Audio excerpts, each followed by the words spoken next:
was in an emotionally abusive relationship for 10 years, 6 of which I was married to my ex, and I didn't realize it while we were together that it was an emotionally abusive dynamic.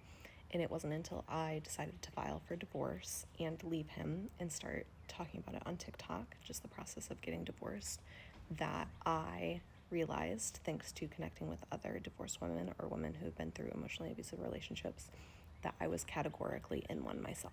So this is the final installment of 3 terms I learned from talking about my divorce on TikTok. I have 3 other videos on my page talking about concepts, terms, whatever you want to call them, that really helped me understand that my ex's behavior, that was so subtle and nuanced, has dictionary definitions, psychological terms. Like, it is a legitimate thing, and I'm not crazy for previously having difficulty describing what the behavior was because it was so subtle and nuanced. And some of these terms, like the first one I'm going to talk about today, are more terms of like my own struggle with how he treated me and rationalizing it between like, this is obviously not okay and this person is supposed to be in love with me. So first we're going to talk about cognitive dissonance. And cognitive dissonance is something that exists like all across life, but specifically in romantic relationships. It's like loving someone but hating their behavior.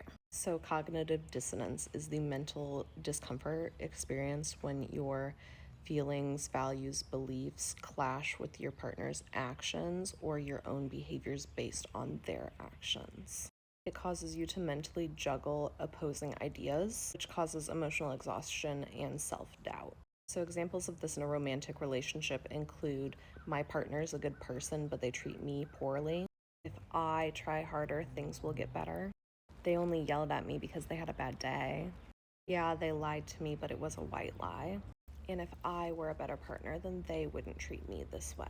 The next term we're going to talk about is weaponized incompetence, and this is something that many women experience in relationships with men, regardless of whether they are emotionally abusive or not. But this is definitely like a dynamic that plays into emotionally abusive relationships.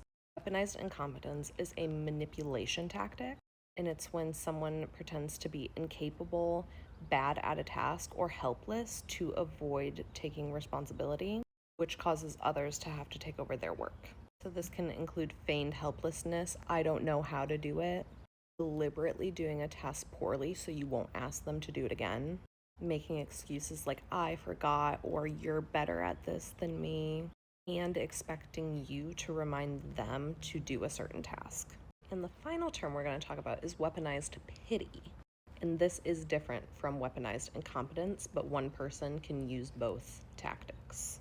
Like weaponized incompetence, weaponized pity is a manipulation tactic, and it's when your partner portrays themselves as a victim or uses their suffering to avoid taking accountability, deflect criticism, or guilt others into giving them what they want. They prey on your empathy by using vulnerability as a tool for control rather than an expression of genuine need.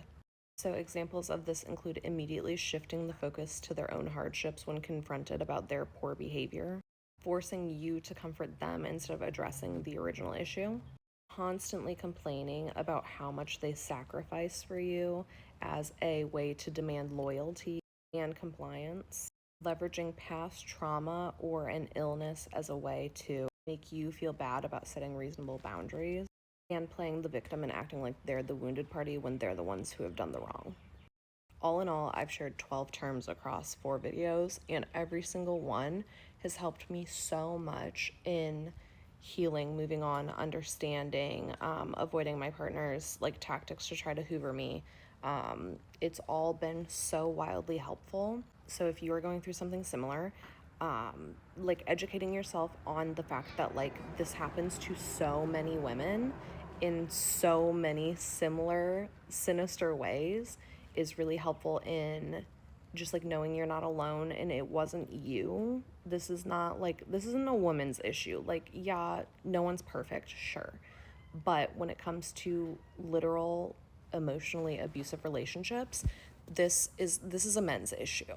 I have heard from some people, surprisingly enough, like specifically in lesbian relationships, that this is like a very similar dynamic that can happen.